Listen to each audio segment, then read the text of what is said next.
Hi, good evening, everybody. I'm Bernadette Rivard, the library director, and tonight I am opening our meeting. It is our board reorganization meeting after the town elections. So in the reorganization meeting, we're actually electing a new chair, a new vice chair, and a new secretary, or it could be the same people filling those positions if the board chooses that. So the way this works is I will call for nominations for a chair of the committee. Do I have any nominations? Or do you guys want to discuss? Because you can discuss. I'd like to nominate Sue for chair so that we're truly rotating. Do we have a second? Sorry, I was muted. I'll second that. All those in favor? I guess I. I said I gave you a wave. I'm just Okay, trying to yeah, type it okay. up. Okay, great. And so the second position to fill is a vice chair. I'll nominate who we rotate, Nicole. I'll second. In favor. For chair.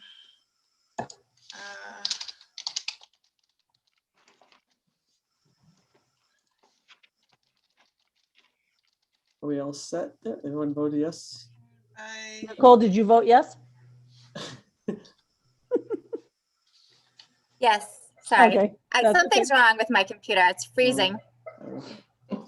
And normally the treasurer is the newly elected person, but we don't have a newly elected person. You mean the this secretary? Excuse me, the secretary. So we don't have a newly elected person this year. So I guess I'd take nominations for a secretary. I don't know if Laura wants to do it again or wants to wait until we get somebody or. We could just have someone continue, and if we get a new person, then we vote to change the person at the time. I believe we can do that. So What do you think, Laura? That's fine. I can fill in until someone new joins. That's fine. Okay, great. Okay, I'll nominate Laura for secretary until the new person arrives. I mean, unless Carol wants to do it, which you're welcome. No, I'm fine with the continuity. I think that makes a lot of sense and Yeah, it's fine. So do we have a second? I'll Sue? second. Okay. In favor. All those in favor? Aye. Me. Okay. So that's everything. So I guess, Sue, I turn the meeting over to you. All right. Problem is the agenda's on a different email. So, Okay, so I can guide you through it if you'd like. No, I'll just pop it up okay. on this one because you Okay. sent it today. Yeah. There we go. All right. We do have to do the meetings of March as well as April. Oh, I didn't send those. Did The I send? minutes. Oh, no, you sent them, Okay. but we didn't verify or validate the meetings. The I minutes can't of, say the right words. The minutes from March as well as last month. okay, okay.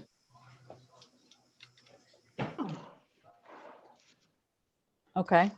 So I only have April though. Yeah, I Did don't we think I send- sent out March. You did Yeah. right before last month's meeting. Oh, right Yes. before.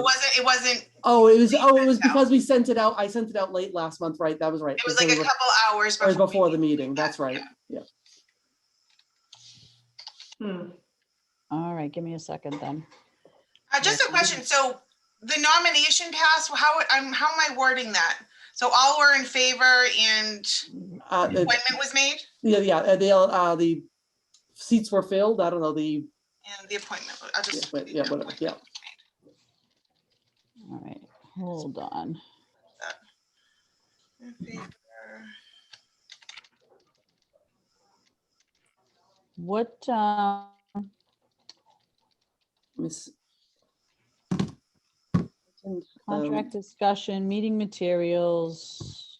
I don't have another. Let me see if I can find.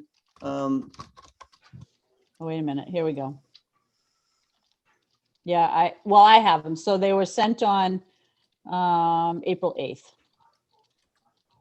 If you want, I can try to get them up on the screen if I can find the email. Hang on.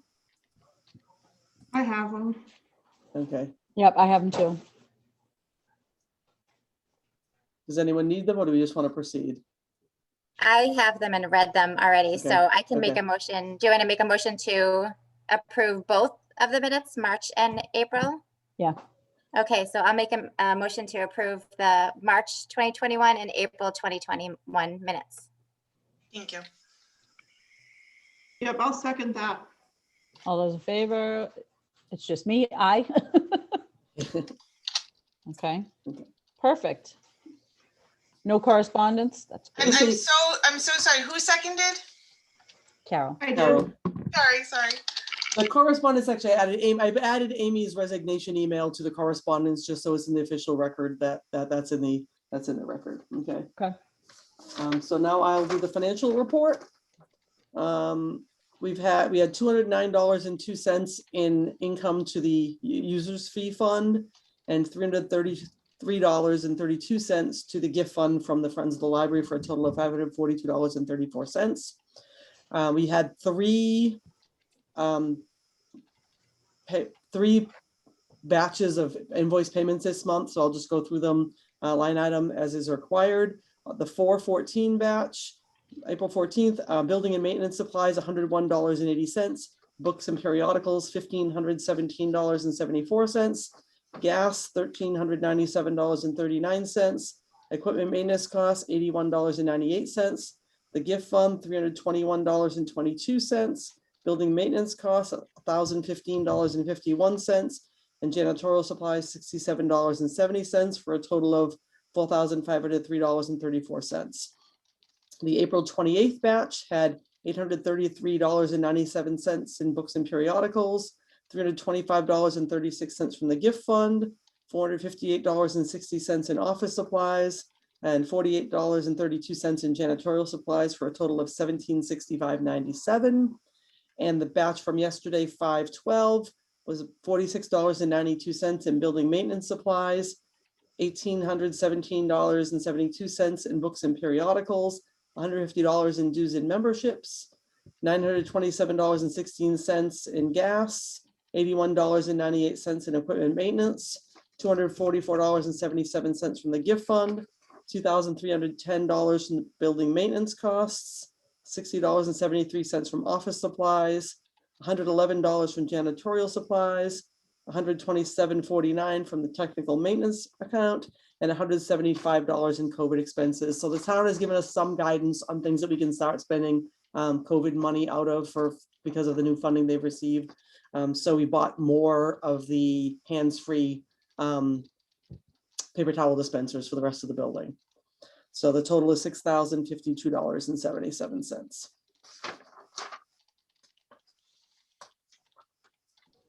So then we go to my report. Okay. So in May, we just continued the grab and go pickup service. From what I saw today, I think Bellingham is still in the green today. It looked like it was 3 point something, but it was still green. It was up a little from last week, but it's still green. The normal place I get it from hadn't reported yet as of tonight, but I think we're still green. I think we're going to stay green. So before the CDC made that announcement about about them moving the mask mandate, I had planned on recommending so opening a few more things up, and not that we can't do it, but I think we need to discuss a little more what we do if the governor does lift the mask mandate in Massachusetts. And a lot of it's probably no, it's probably you have to check with the Board of Health, because Bellingham did have a mask mandate before the state did. So even if the state lifts it, the town could still choose to enact. Because how do we know who's vaccinated? There's no way for us to really, know that. What I was thinking would be a good policy is that people that are just coming and going in the building could say they're vaccinated and not have to wear a mask, but anyone who's sitting down doing anything would have to wear one. So if you're hanging around any amount of time, I don't know. So that's all gonna have to go up to the Board of Health. But the proposed addition that I was proposing that we would do would be, once we're in the green for 3 weeks, we would set a date to open. And in theory, the next Thursday could be our third week in the green, which means we can set the date. And what I'd like to set it for is June 1st for 2 reasons. One is I'm on vacation the last week of May, so I'd rather me be there when we reopen even more spaces. And it's just, we're setting the date. So I think that just kind of makes sense. And June 1st is the beginning of a month. it seems to make sense to have that be the policy. We would open up the browsing stacks, all the nonfiction and all those books would be accessible to people. And as well, put out a small number of tables that are 6 feet apart with one chair at them, so people could sit and stay in the building. And I came up with 90 minutes as the amount of time that would permit people to stay, somewhat not arbitrarily, because that's what the restaurant, time limit is right now. So that seemed to make sense. Obviously I had it that the masks are still worn. And I had a discussion with Steve, and we couldn't see how we could open up sitting areas without opening up the children's room. We don't have to bring the toys back, but if we can just put like a table or two, so if a parent wanted to read to a kid in the children's room, or at the rocking chairs spaced apart, so if they want to sit with their kids. So opening up spaces where people can stay in the library masked for up to 90 minutes. So that was my proposal for that we were to vote. And then if we at some point we did go back into the yellow or the green for any length of time, we wouldn't block off the browsing areas, but we would take away the tables and chairs again, so people aren't really sitting around and hanging around. So I'm not sure as long as Governor Baker keeps the mask order in effect, I think we can do this comfortably. And, people might try to come in and say I'm vaccinated, and the CDC order said unless there is a mandate that says you can't. So the state mandate overrides the CDC's recommendation. So but it'll still be a battle, because people will just say, I saw on TV, I didn't have to, so. Any input into that, or do you want to just approve that as where we plan on going next, unless something changes? I have no problem with that. Yeah. You put down the 15-minute without a mask. Oh, that's a if we have to, that I'm not passing out. This is just saying, with the way things are now, that we're going to open up the areas. I think I think whatever has to happen after that would have to come from the Board of Health, because if we can't do something that the rest of the world isn't doing unless the Board of Health is approving it as a town-wide, because if the governor lifts the mandate, then it's up to the town to set a mandate. And I don't know if we can set something stronger than the town or not. I mean, I would think, I don't know if we even put a time limit on people. I just say you cannot be seated in the library unless you're wearing them. If you're staying here any length of time, you need to have a mask on, So anyone who's using a computer, who's using a study room, who's sitting at a table would need to be masked. If they're just walking around and the governor lifts the mandate, I don't know, and the Board of Health says we can't do something, I think we have to let them in, so. What about after school? Have you thought about that? Well, that's more for the fall. I think that's our next, actually, I have that in my report. This is really just what we're gonna do in June. Right, so school's still in session Yeah. until June, Right. what? Yep. 14? Well, right now, we still have the kids under 13 can't come unaccompanied. Okay. So the all middle schoolers couldn't, the high school kids could come in and study if they wanted to. But we still have the kids under 13 cannot be at the library unaccompanied. So the middle school kids wouldn't be that is, I think we keep that in effect till next school year, till we know what's gonna happen. Games, video games will not be an option, correct? Okay. Nope, the teen room, I mean, the doors will be open to the teen room, but there's no program. So no, nothing's gonna be on. We're not doing anything. It's the places for people to sit and study and sit and read. That's it. And there'll be less of them. I think I'm gonna use the corner of the cafe to store tables and chairs, and then just put a few, individual couple out in each area, spaced apart enough that people can sit and do with that. And then we'll open up more computers, not by reservation. So people can just come in and use a computer as they wish. Sounds good to me.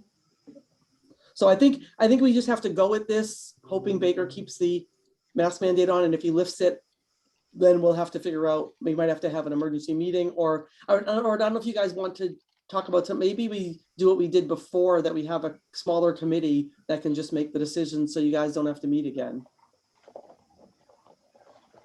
It's fine with me.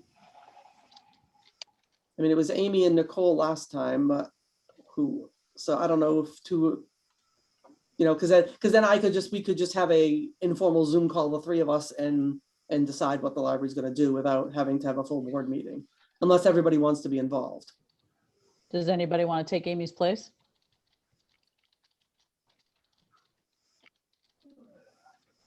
Oh my goodness, don't all say yes at once. I'm already on the review committee, so I didn't want to be selfish. It's fine, I can do it. And I don't think, I mean, I think it would just be a short call trying to get the Board of Health to give us advice, you know, Yep. get Bruce in on the meeting and say, what should we be doing if it's lifted? The library listserv totally lit up this afternoon. Everyone was like going, what do we do? It was like, no, as long as it's a mask mandate in Massachusetts, we're all set. Those states that don't have one, they have to figure out what they're going to do now. I think we're all set for a while, but we still will deal with people that are going to come in and say, I heard on TV yesterday, I don't have to wear a mask anymore because I'm vaccinated. So, okay, so we're all set. Do you want to vote on the proposed addition to open on June 1st? With all these, I think we need to given vote this on that. language? Yeah, definitely. Does anyone want to make a motion? No, I saw Laura light up, so that's why I paused. All right, I'm just typing. I'm not even looking. I don't even have your faces up because I have the document Yeah, okay. up and what I'm typing up. Okay, I will make a motion to, let's see if I can remember, because it was like a long, Well, I think you can just say, because it's called proposed addition, so you can just say to accept the proposed addition to the current reopening policy. okay, to accept the Yeah. proposed addition to the current reopening policy. Sue will second. All those in favor? Okay. Perfect. So we'll figure out, that's going to be complicated. So down the road, but I'm thinking down the road, so June, our thing is we're opening more spaces. July, I want to open at 10 o'clock in the morning again. That's my goal for July, is to come back. So we have 10 o'clock. And then based on the attendance in the evenings, the numbers are picking up. Yesterday was the first day we had 100 people in the building in a day since we reopened. So the numbers, people are starting to come back more. And it's our long day. I mean, that's our 11 to 8 day on Wednesday, but it was the first time. And the new people counter is awesome because we're going to have really, really good data by the hour of how many people are coming into the building. So it's going to help us set hours. I don't know that we should go open another night until there's enough people coming in on the one night that we are open. I don't know how you guys feel about that. Because I think the next night we would open would be Monday nights. So it would open Monday, Wednesday. Yeah, I mean, school's almost out too. Yeah, we're open till 6. For the other 3 nights. I don't see that there's, I mean, we're not going to be opening meeting rooms, and most of the, the night traffic was always driven by groups using the meeting rooms. They would go to the Boy Scout meeting and then they'd pick up their stuff. You know what I mean? So I don't know that we need to consider that an extra evening at this point. Maybe if things go well, we could do it in August and not July. So every month we're doing something to kind of start to expand things. I definitely, after Labor Day, I really want to return to our regular hours if we can. I actually did have a discussion with a couple of staff people about future hours. I mean, they're saying that the only time people are in the building at night is for those meetings that I was talking about. So we were talking about possibly, if a couple of years ago when we had our budget cut, we stayed closed at 6 o'clock on 2 nights, and we were open till 8 the other 2. I'm thinking of, what about if we open at 9 in the morning and close at 8 2 nights and 6 the other 2 nights? That would give us 52 hours, which is 2 more than we have to be open. Then we'll be opening every day at 9. Monday through Friday, we open at 9. 2 days we close at 6. 2 days we close at 8, and 2 days we close at 3. It'd be simpler. So that's something just to think about down the road. What our real hours are going to be in the fall, when we're really ready to be open our required at least 50 hours. The state is putting no pressure on anyone yet, but if Governor Baker does open everything on August 1st, like he's saying, I don't think the hours requirement is going to be waived anymore. So we'll have to be open the 50 hours. And you have to be open 30 something weeks a year. So we could wait till after Labor Day to open up the rest of the hours. The other thing to talk about are room reservations. I do have an email into the Board of Health, Jim Kupfer, and the building inspector to talk about capacity. I'm thinking if we have initially opened the rooms, maybe we have like the community room with a limit of 20 or 30 people instead of the 80 or 90 that we permit in there now. And then that's still have a smaller capacity in the meeting rooms. The study room is still 1, and then maybe the conference room is 3 or 4 instead of the 8 or 9. But I'm going to get their advice on that. And then when to bring the toys back to the play space. I think as soon as we open that area, people are gonna say, where are the toys? And I think the answer is we're not ready for kids to be sharing, sharing toys that are, that I don't think we're there yet. So,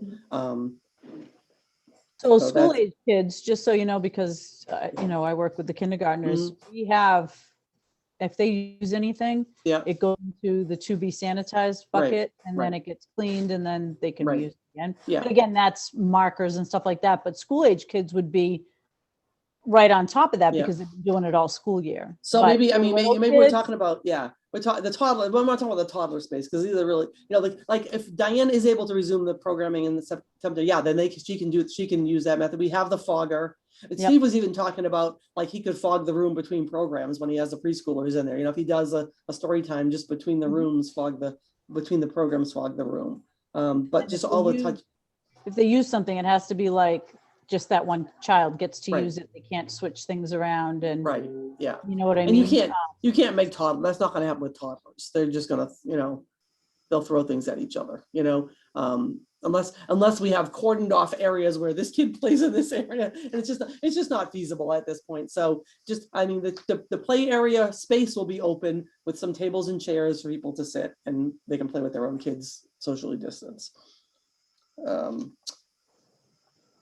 I have actually hired someone to, I think I told you, Pat is retiring at the end of this month. I have hired Ashley Rua, who actually did a 6-week internship with us 2 or 3 years ago.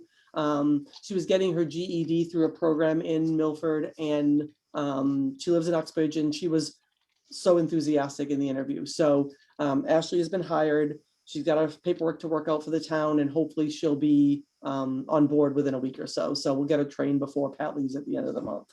Is her name, I can't see her. I just want to spell her name. It's Ash. Her real name is Ashalina, Ashalena, and her last name is Rua, Rua. But she goes by Ashley. And what's the official title? Library assistant. Okay. Budget. So the budget that I sent you guys also had some projections for the rest of the year, at least the payroll and the other things projected. But the things that are still, I haven't got the electricity projection yet. I'm so glad electricity is taken out of our budget next year, because it's just always this big unknown. But there's a couple of things that we're spending money on. The boiler repair is still out there it was 49 something, that's $5,000. Since we have the money, the iPad kiosks, 3 of the 4 iPads were just not working well. So I told Steve to replace all 4 of them since we have the money in the budget this year. So we're not putting that out anytime soon. That iPad kiosk is not, we're not gonna have kids touching iPads, but we have the money to buy the equipment now. So we're gonna buy it. And then we purchased shelving, which is going to go, when you walk into the library, when you're going to the children's room, there was a bookcase that had display. It was a wood bookcase that had display. That's going to be our open hold shelf. So instead of having the stuff on the cart checked out to people when things get a little more normal, we're not going to be checking things out to people anymore. We'll have an open hold shelf. They'll come in, they get their things, and they either go to a person or to the self-checkout to check out their own items. It's really labor intensive for us to check everything out to people. And once we get rid of fines, if we check it out and they don't pick it up for 4 days, then so this way the things won't be checked out until they physically come in and pick their items up. So that shelving, I ordered it now. It will take till, I don't know why things take so long with library shelf things, but it's mid-July before it'll be here. So we'll figure out what to do in the meantime if we decide to do the open shelving before then. But so I'm buying some things that I think we need that, I definitely think we'll still be giving some money back to the town, but if there are things we need to get, I'm using the money to get them. If you look at the book budget, there's $17,000 left in the book budget. We don't have to spend that this year on materials because the MBLC has waived that. So, and then we have less books because things aren't going out, and there's only so many things we can buy to put in the limited space. So there's a lot of money there that we can use for other things that we need. Okay. Next year's budget, basically town meeting is on the 26th. I'll be coming back from vacation just for that night. We don't have anything on the agenda other than the budget, but I'll be at town meeting. It's going to be at the high school as normal. And I guess they're spacing people out and they're figuring out how they're gonna run it, but that's, and then once that's approved, then I can meet with the staff and we can do the contract. I'll probably get the contracts drafted before then, but get things together for next fiscal year. We did get our second state aid payment, so we now have $42,000 in state aid. Right now, we're spending about $1,000 a week for the part-time salaries, so we still have, that's what 6,000 or so is going to come out of that before the end of the year. But then we have money in the budget from the town starting in July, so we'll start using that first before we go back to the state aid. And our fine account is starting to not be, it's over $1,400 now, so that's that's going to be moving up. And then if we do reinstitute the fine policy starting in July, we'll start collecting some money in July too. The air conditioner is connected, has been tested. They turned it on for one day. It was freezing and it worked. And then we turned it off. So that's ready to go on whenever the weather gets warm. The repair of the boiler is waiting for the part to come in from Victory Heating, but I have that budgeted out for this year. And the next thing we're to discuss is the late fee policy. So based on the input I got from you guys last month, I drafted a few things into it. One is we're going to be reducing the fees from DVDs and audiobooks down to the 10 cents a day. So books, magazines, DVDs, and audiobooks will be 10 cents a day. And all of those items will have a 5-day grace period now. So we talked about a grace period. So there's no fine. So if they return it on the 6th day, they're going to have the 60 cents in fines. But if they return on the 3rd day, the 30 cents will disappear when the items are checked in. Okay. And then having a fee-free Friday once a week. So that'll give people it somewhat works on the equity, the things I was concerned about. People that really can't afford fines will have a way to, they're minimal, and B, they can avoid them by returning their things on Fridays. And they still have 5 extra days to get things back. So this is, I don't know if there's anything. The biggest thing is it only applies to Bellingham owned items too. So because other libraries have their own policies, and that's very clear. So what I'd like to do is have this take effect July 1st. We start charging fines again. So we no longer, and the quarantining of materials, we don't have to do that right now. The state has removed the quarantining requirement. It was 24 hours, it's returned the quarantine. So this will be a good time to do it. We're no longer quarantining things. So when you return them, they're checked in the same day. And then any fines are fines. And then in the month of July, I do want to offer that one last chance for people to clean up their accounts. We did this one month. I think we did it in the month of March, and a few people took advantage of it. That if they have old things on their account that they can't find, that they have a chance to pay a lesser replacement cost. If it's more than 10 years old, I have it at 20%, because it's probably something we don't really even need anymore anyway. And the newer it is, the more of the full cost they pay. And it's not even really the full cost, because we do get discounts when we buy books. So we get it for a discount. So someone paying 80% on something that's less than 2 years old is still going to cover our full cost of replacing it if we choose to replace the item. So I hope this addressed all of the concerns you guys had last month about the late fee policy. That's good.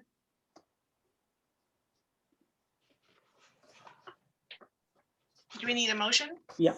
All right, I'll make a motion to accept the late fee policy as presented in the director's report. I'll second it, Laura. Sue. All those in favor? Aye. Okay, I'm going to skip around here because it makes more sense to talk about the dress code and the thing before we go into the contract, because that's going to be where'd that one go? So I was thinking about that we're hiring some younger people, and it doesn't, just because they're younger doesn't mean that they're on their phones more than older people are, but I just think it would be good to, and I don't want to be super strict about this, but I just like to have some guidelines for staff about expectations about cell phone use and dress. So I drafted 2. I got input from all of the full-time people on this, that they're comfortable with it. So it's not, I'm not, springing it on everybody without some discussion. So everyone's on board. Some of them wanted it stricter than what I came up with. So.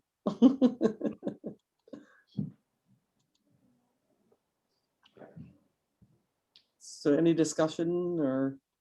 I'm just pulling it up. I'm good Okay. with this. I mean, basically, Talking about it's, cell phones, right? yeah, I'm the good with cell phones are phones. basically, I'm not telling them they can't have their phone on their person, but you shouldn't be using them when you're on the public desk in front of people. And if you're expecting something, let your coworkers know. So if your phone rings, people aren't like, why is your phone ringing when you're on the desk? Just trying to be as respectful of other staff and the public, and not being, on your phone 24/7 while your phone is in front of your face while you're supposed to be working. That's kind of the idea. I don't have a problem with it. I'm fine with the dress code too. I'm sure Pauline was the one who wanted it to be fancy, Yeah. fancy. No, the cell phone. They wanted me to have people have their cell phones in their cubbies, not on their person while they were. Okay. The anti-cell phone people. I don't know. And I was trying to explain to them, like, because Renee was saying she does the library's Instagram posts on her phone when there's no one in the library. You know what I mean? So Right. you have to think these days, those of us who use our phones like computers have to think of them like computers, and Pauline obviously doesn't even have a smartphone, so she doesn't think of it as a computer. She thinks of it as people getting phone calls and texts, so I was fine with the cell phone, but I wanted to discuss the dress Okay. code guidelines, okay. if people are ready for that. Yeah. So Do we the want to dress take code, are we taking a motion, a vote on them all together, or are we separating them out? We can do them separately. I don't have a problem. What do you think? I mean, that's fine. They're two separate things. yeah. Yeah. Yeah. So I'll make a motion to approve the staff use of cell phones policy. I'll second it. Sue, all those in favor? Aye.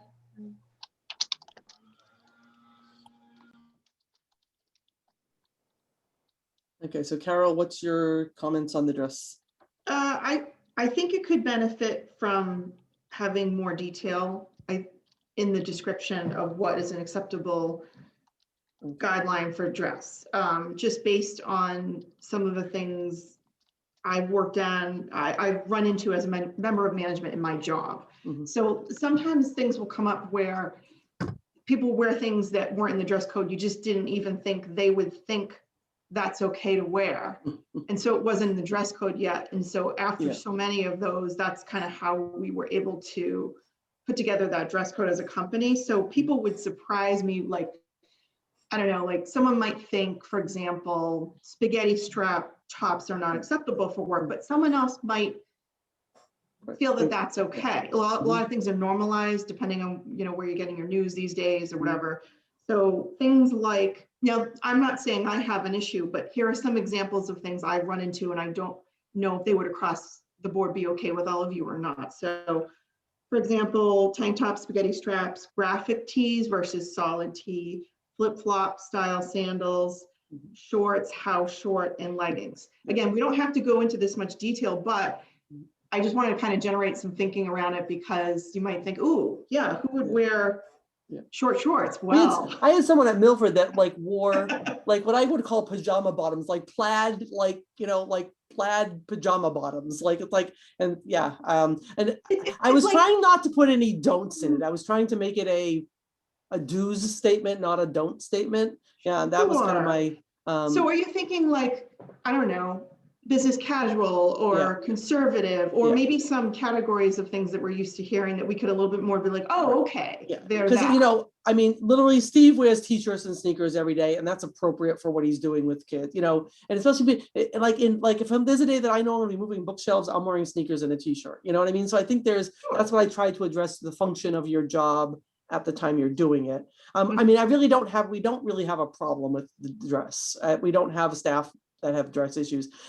Your spaghetti strap versus we have people that wear sleeveless shirts, but I would have a problem with someone wearing a spaghetti strap shirt.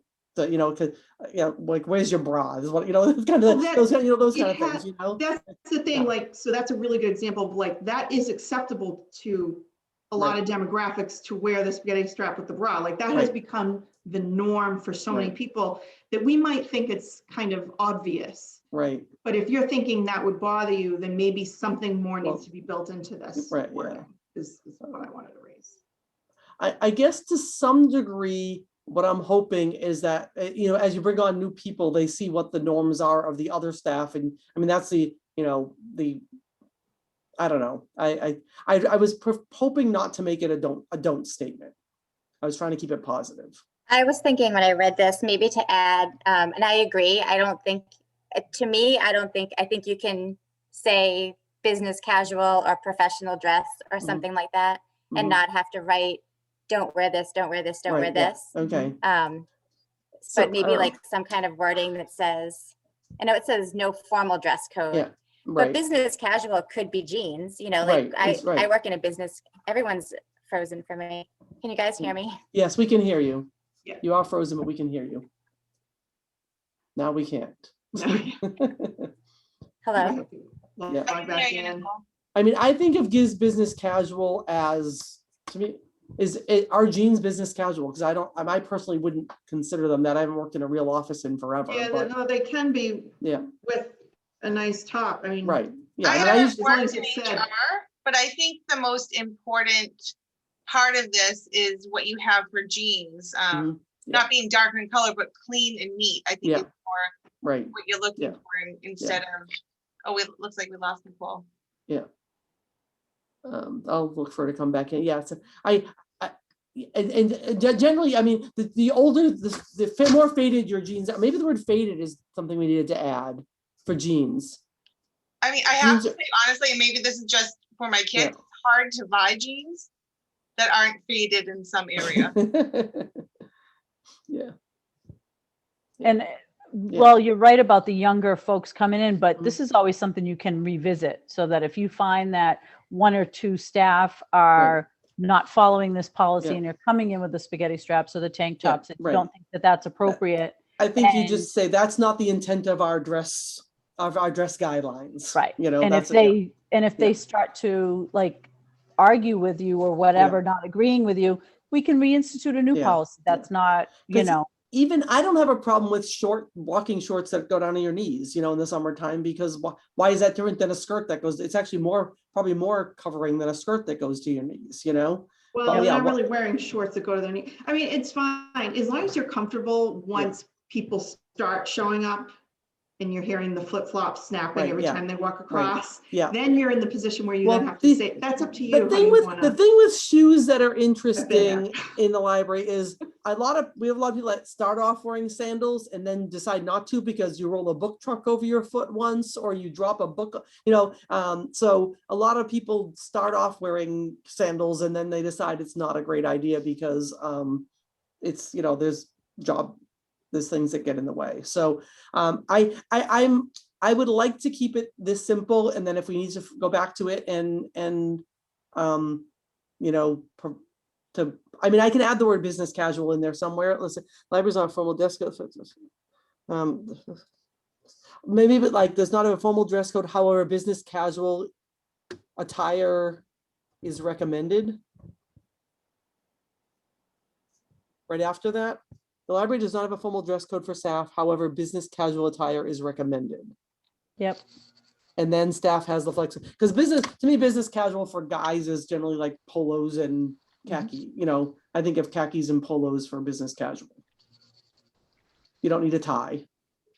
You might need a button down of some sort, but you're not wearing a t-shirt. But I think there are times that t-shirts are, and I think our things where the t-shirts, the library themed t-shirts or the town t-shirts, I think are perfectly appropriate on certain times. It's not.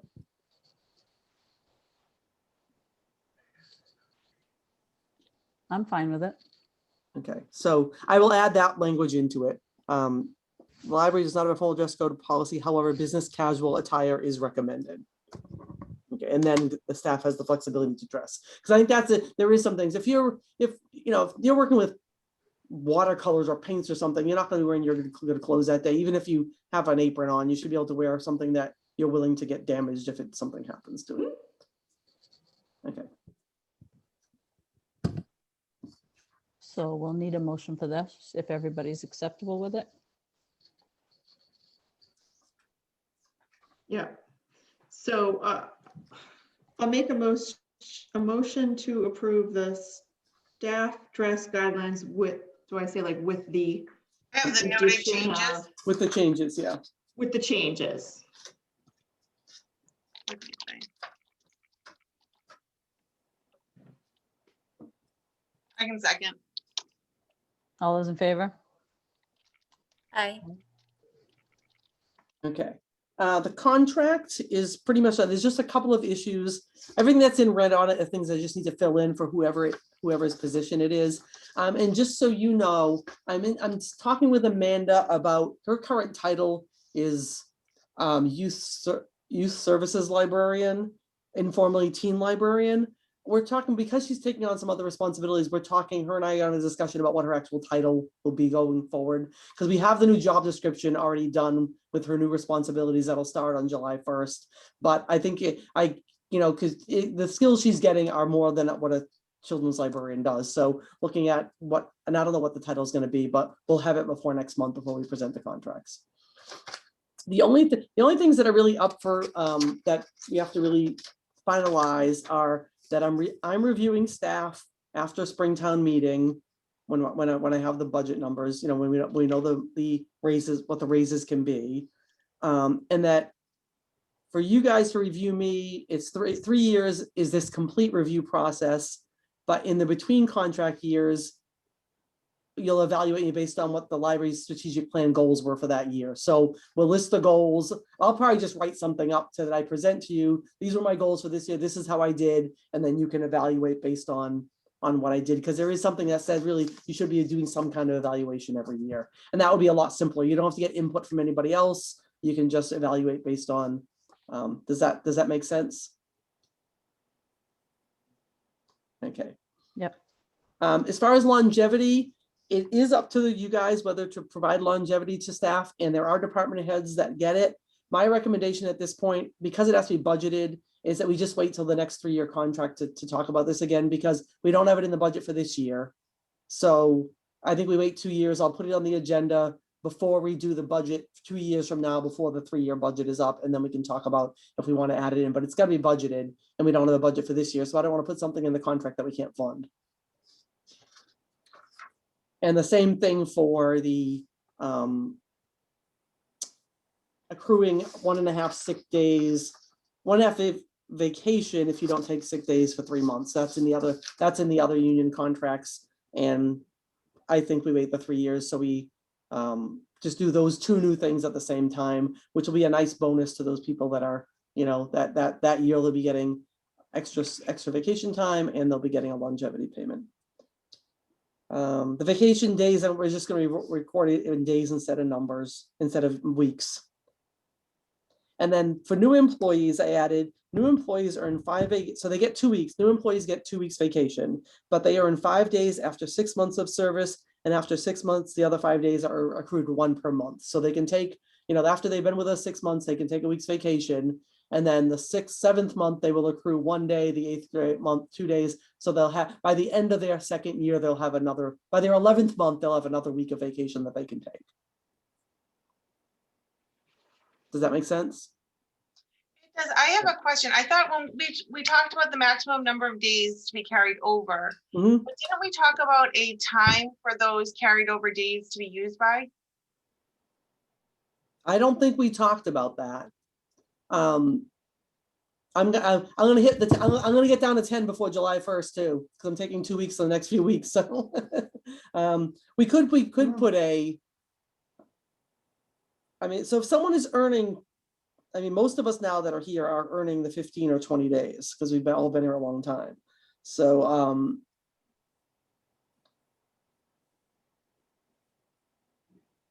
if you're earning, just my experience with this in, from the school department, they weren't vacation days, they were personal days, which they no longer allow you to carry over.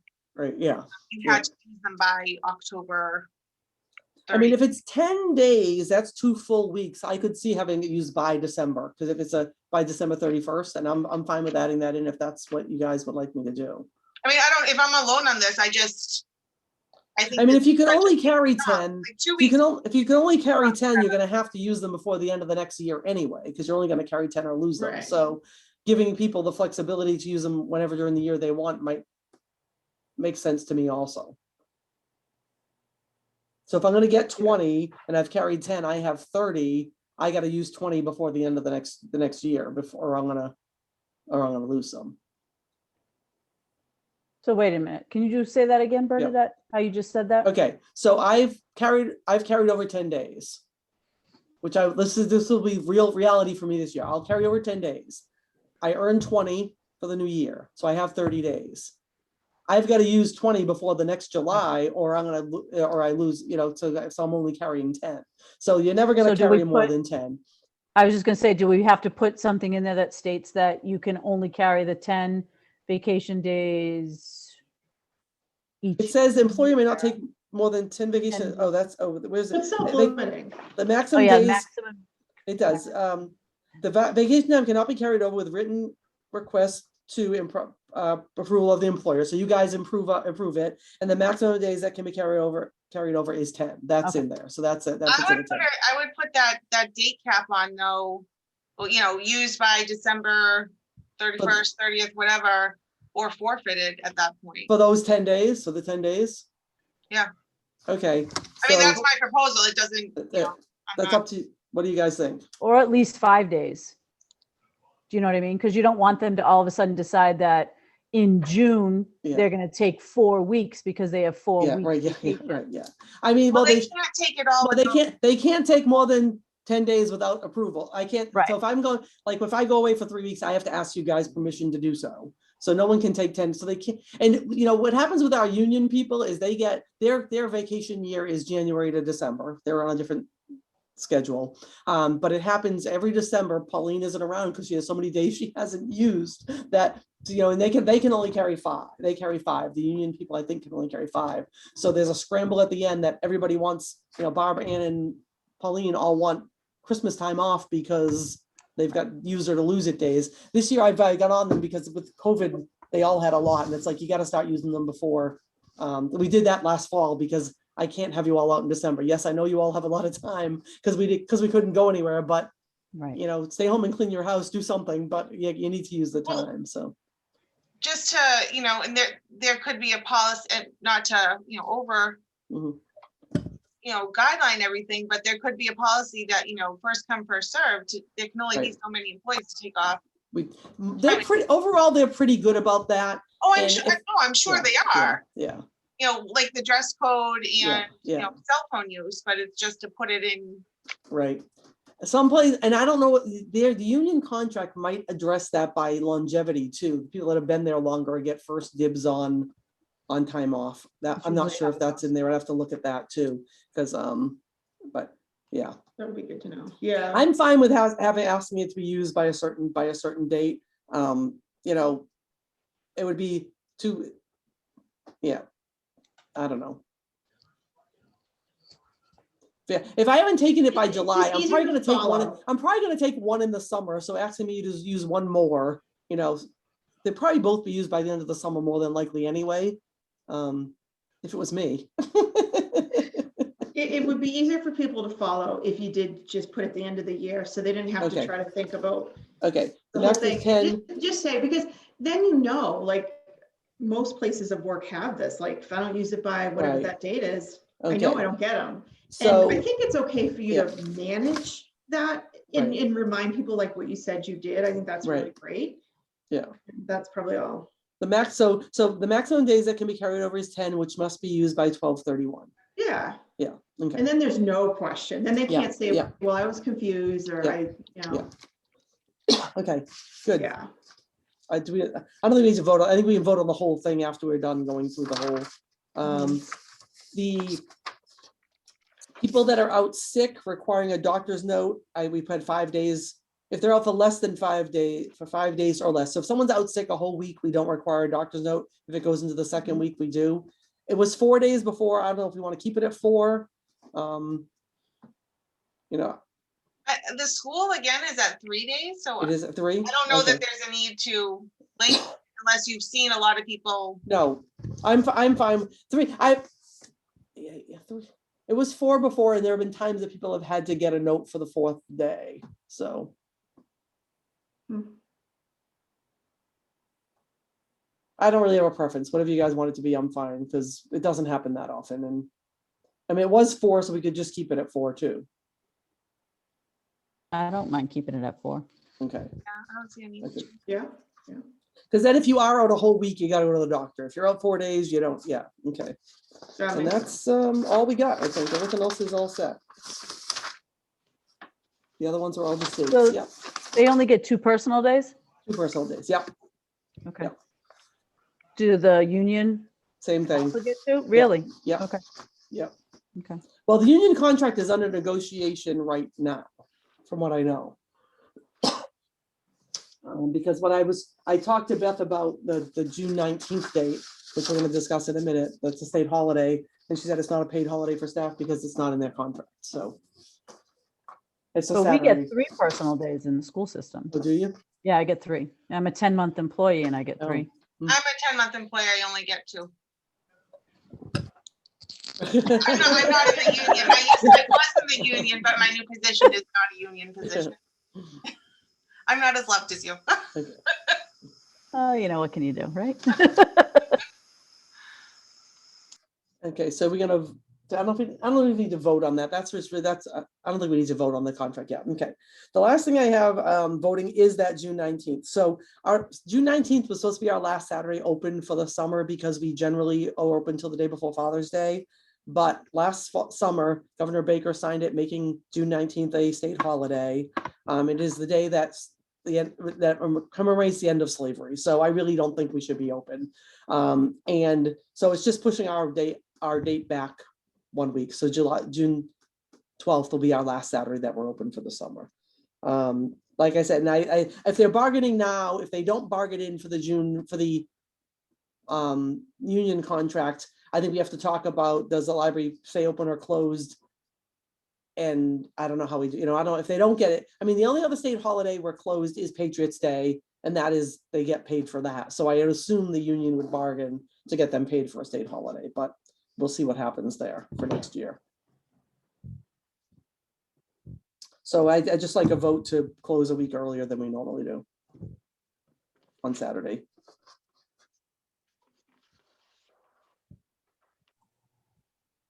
That was Laura muted. We have a second? Oops, I'm doing Sue's job. No, that's fine.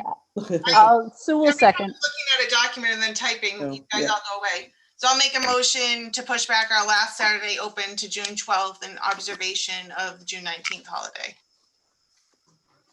You made the motion. I'll second. All In those in favor?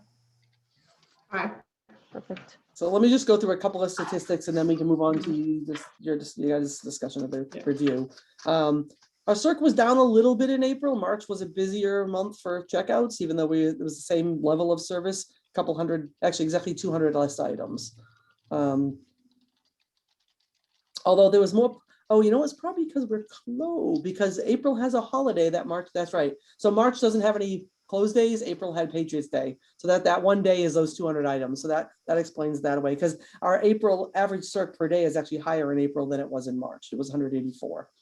Our attendance numbers are going to increase because the new people counter counts every person that comes in the room in the library. When we were counting by hand, we were just counting the people that went in to check things out, not the people that just picked things up or used the bathroom or other things. So I noted what date that was, so we know when we see the numbers inflated, it's everyone that comes in the building, just like the old people counter used to do. But the great thing about this one is we can get statistics up to 15-minute increments from this thing, what time people come in, which is not necessary, but by the hour will be helpful when we're talking about, what hours do we want the library open. I can look at, still on Tuesday nights, there's only one person coming in between 5 and 6 or 6. So we don't really need to stay open till 8. Is that what gave the colored chart? Yeah, that was the colored chart. Yeah. Nice. Yeah, it's really, and it's just on my desktop. I can see, and what this company does, which we don't really need it for, but I know Sudbury bought their expansion thing, is you can have a monitor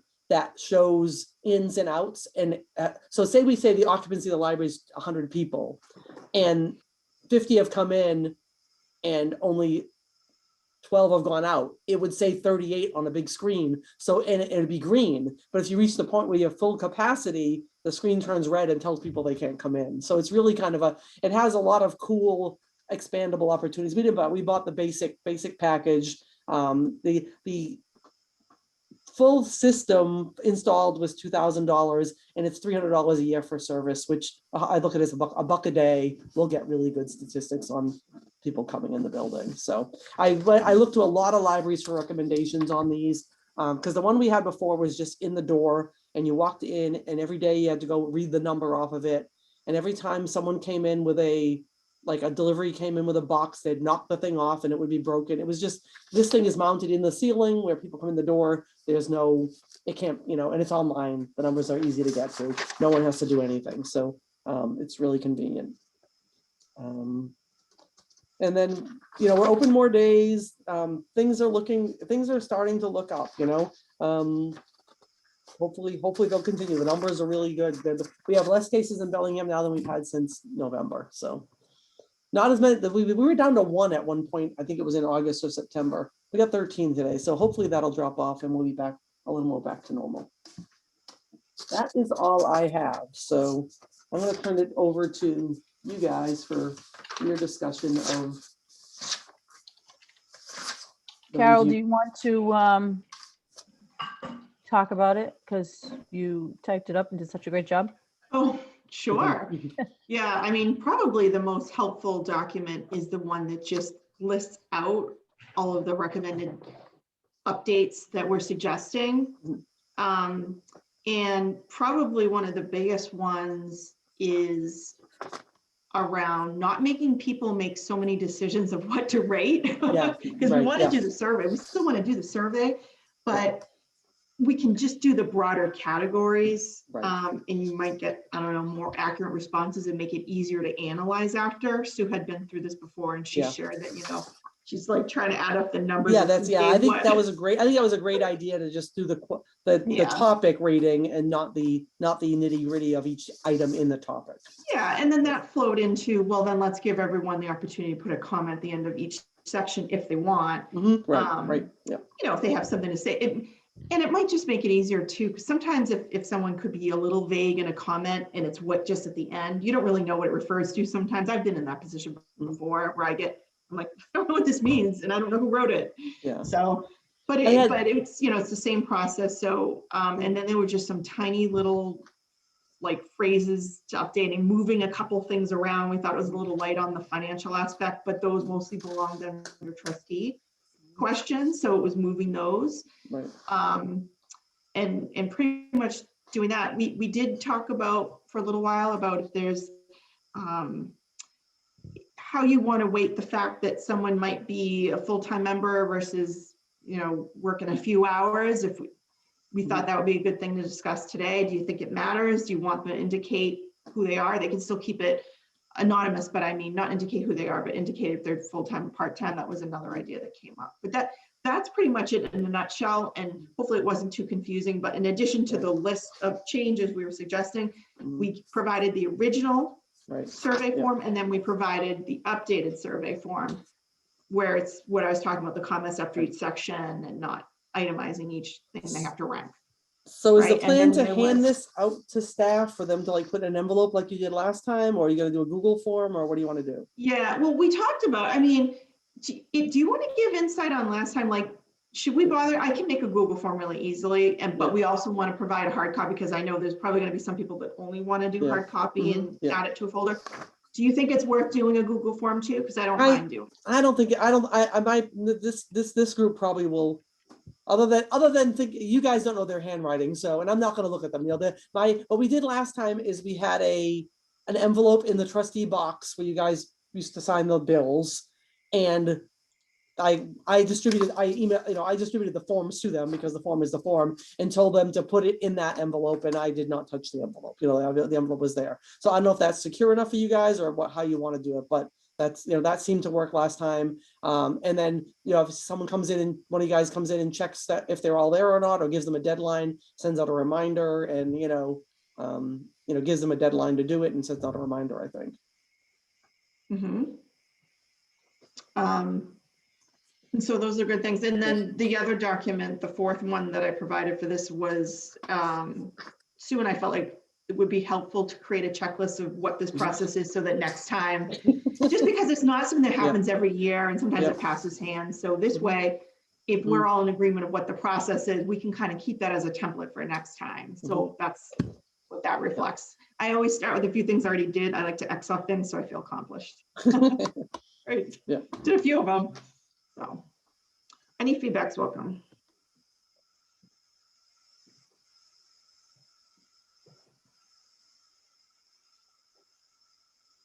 So Bernadette, do you, so in her, you know, the review process, Yeah. Mhm. Yeah.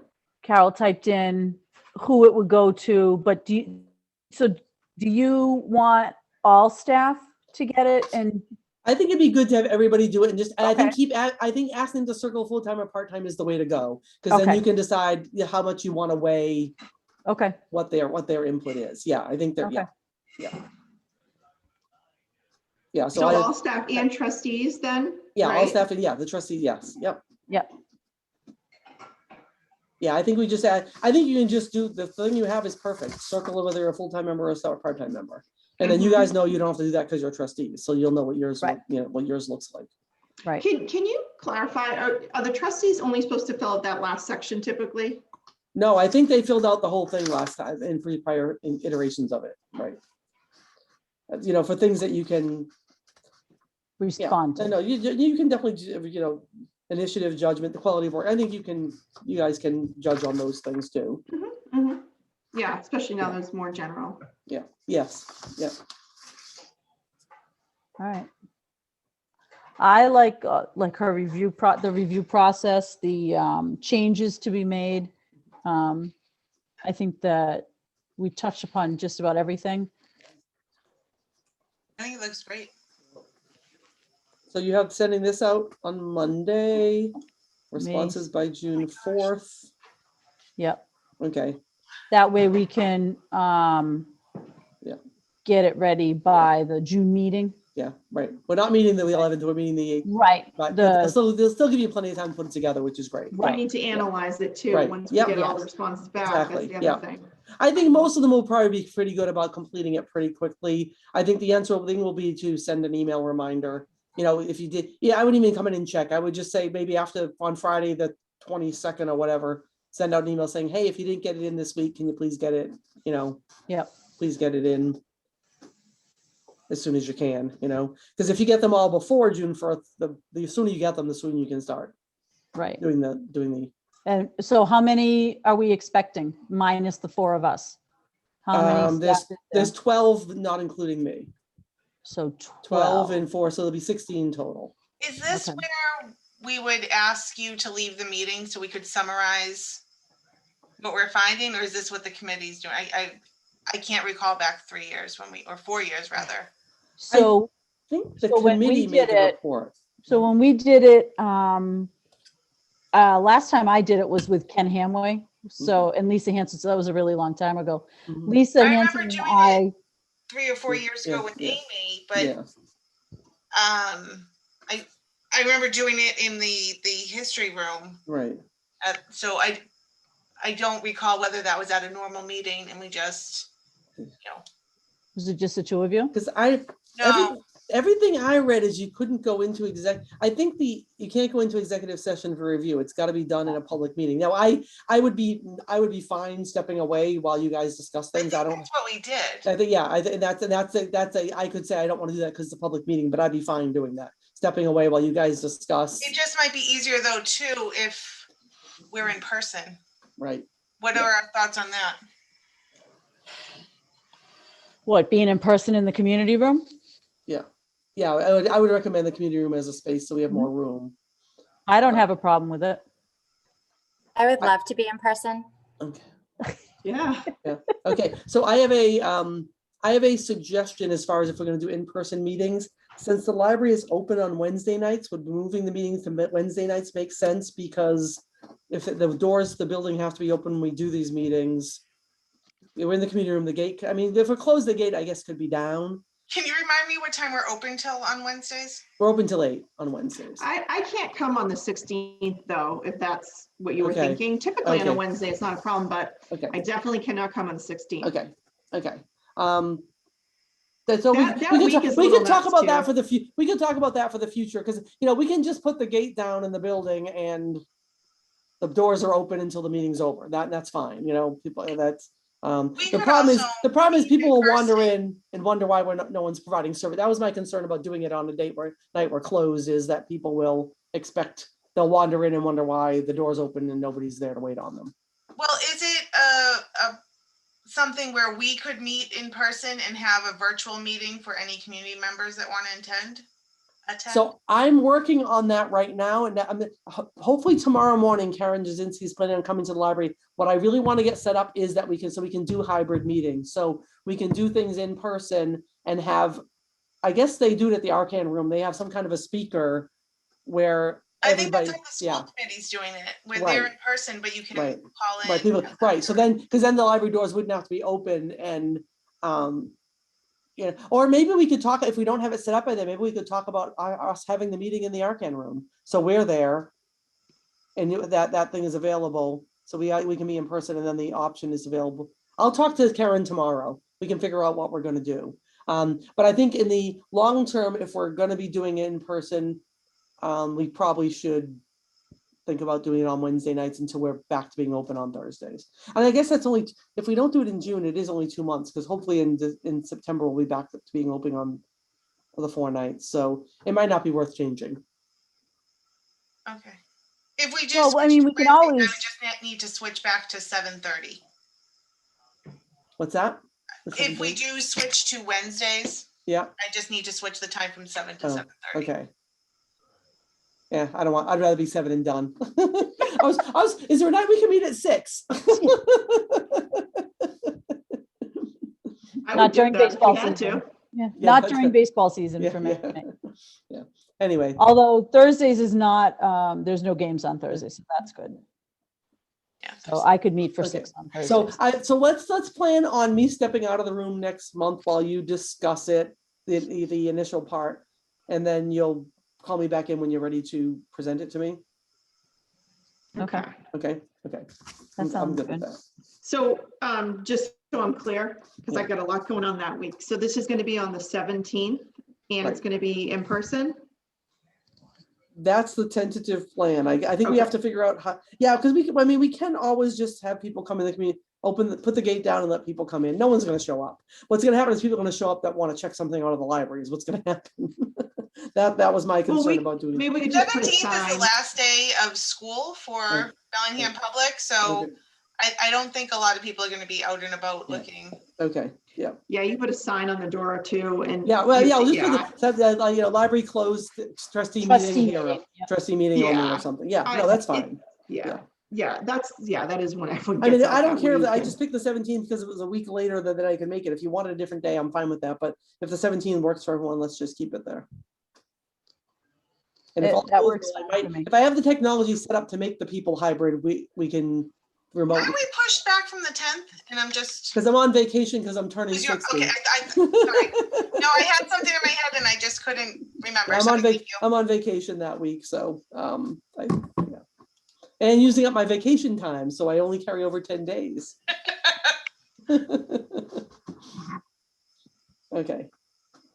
So I think that's all set, right? No, we need a motion to accept the new Oh, director evaluation and form. there's one other thing in there too. Yes, okay. So we do need a motion on that with, Carol, were the changes that were in the checklist that you have, are they already in here? Yeah, they're already reflected. Yeah. All right, perfect. Does anybody want to make a motion? I might be biased, but Yeah, I is can it make the motion. acceptable? Okay, why don't you? I'll make the motion to accept the revised, oh my gosh, I opened the wrong one. The revised director evaluation form. So we'll second. All those in favor? Hi. Awesome. The other thing that you had there is the board planning, talking about replacing Amy and whatever. So I don't know who Oh. wants to lead that discussion, but I just remembered I had that form. We do need to talk, well, I would, Bernadette, we should talk about that because I thought there was some kind of thing about 30 days and in Let me the see I really what don't the, know, but- let me find I'm gonna read the trustee bylaws have language about what's supposed to happen. So let me find them. Hang on. Yes, and also, since we'll have to go through this exercise, I did attend that deep dive and I did have a little information to share if people are interested. So bylaws, oops, there they are. Resignation. Board of resignations. Vacancies. Section 4, it says, in the event of a vacancy prior to the end of the individual's terms, the trustees shall recommend to the Board of Selectmen the names of acceptable replacements within 30 days. Okay, Trustees may suggest a single name or multiple names as they deem fit. so we're close to missing the deadline, so I mean, it is Yeah. good. So I think you need to talk about recruitment and trying to find, and what happens if we can't find something, I don't know. Right. I mean, there are definitely boards that don't, the historical commission used to have 7 members, we only have 6. We're not a full board, but I don't know if there are bylaws saying what we have to do and don't have to do, There was some ideas in the session that I attended just to kind of get ideas flowing. And it was just basically like deciding as a board what we think the ideal board looks like, and then focus on finding it through more focused recruitment.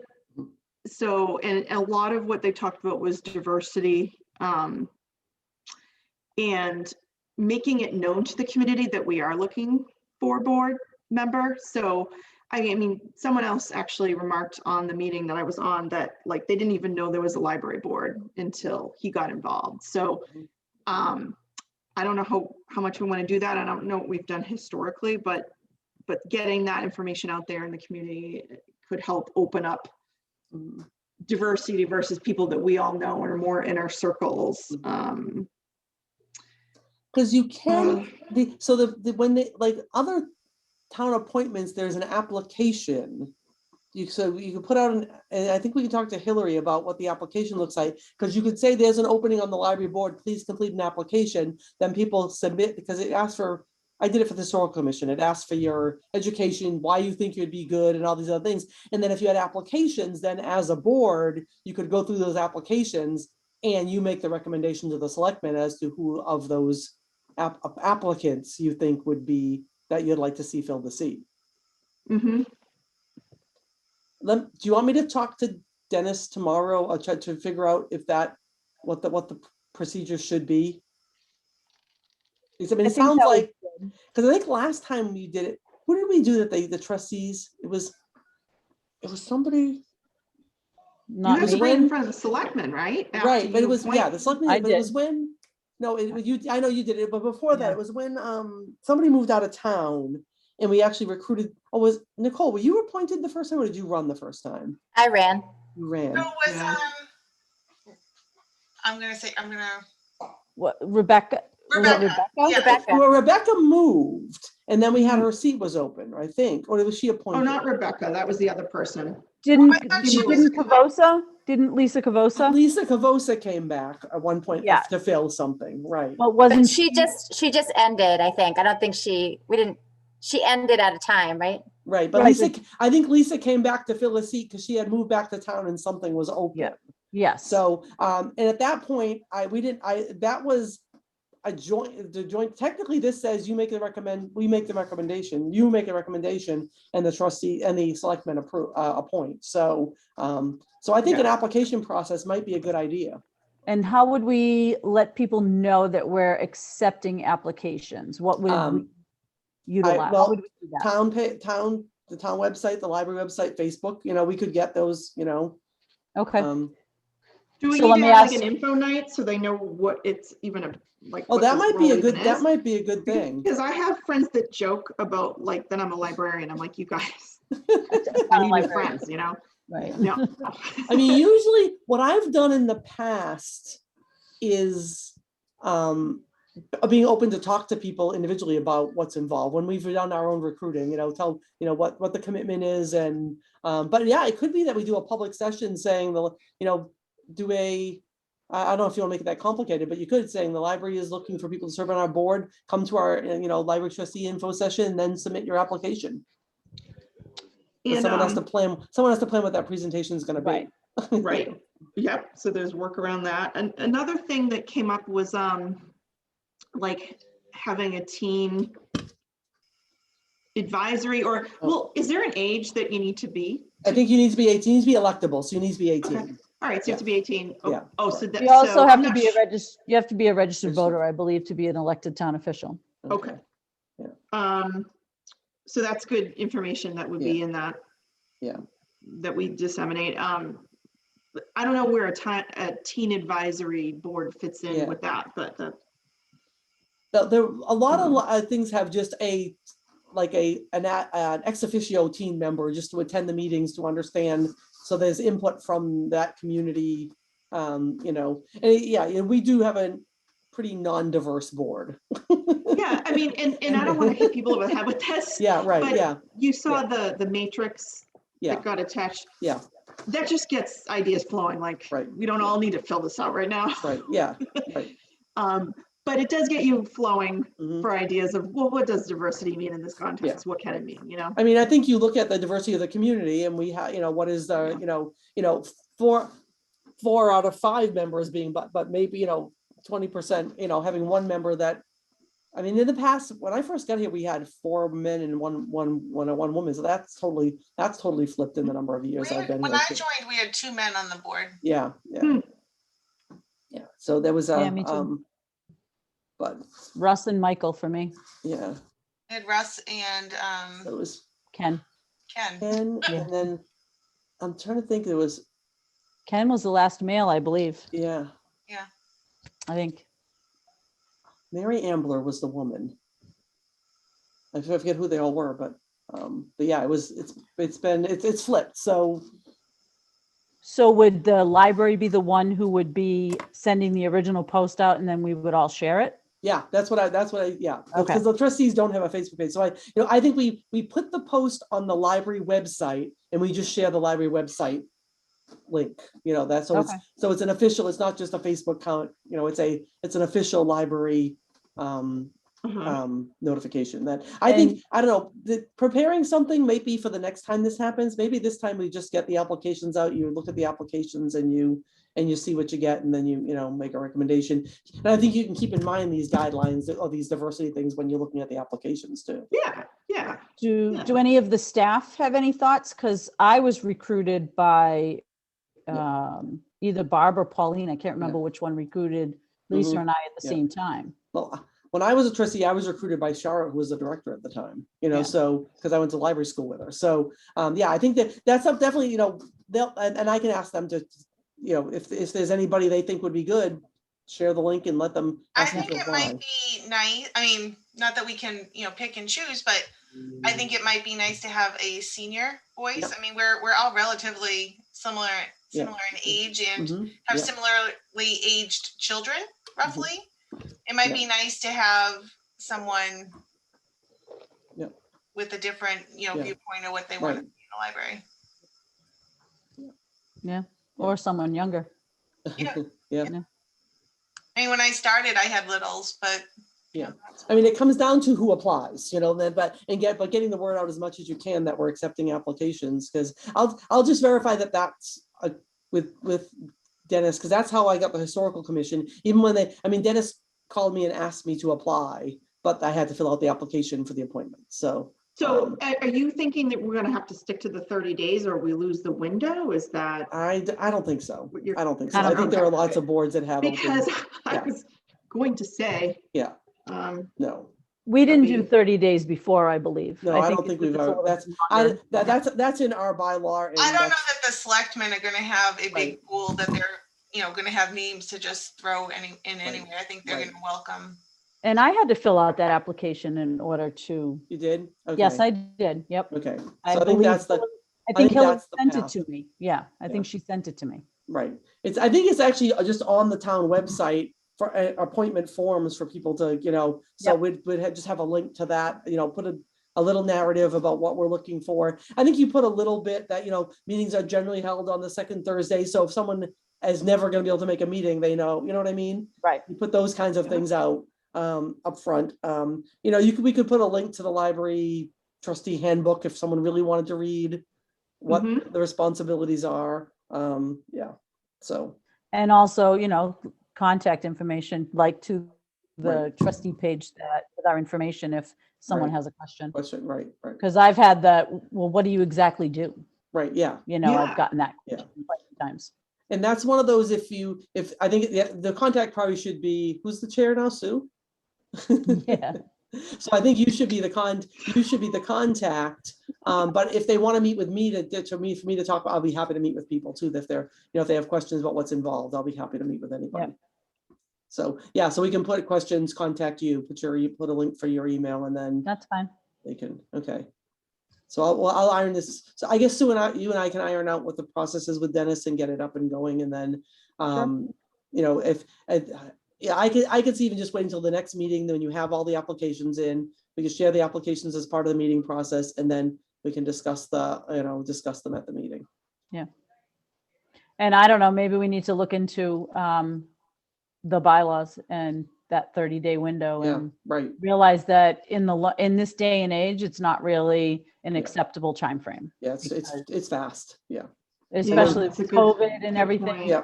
I think Yeah, that but it's that only meeting once every 30 Right. days or so. Right. we have looked at the bylaws, but I think when you're looking at them, you look at, this, now we know something needs to be done about that. You know, it's not something that was really an issue.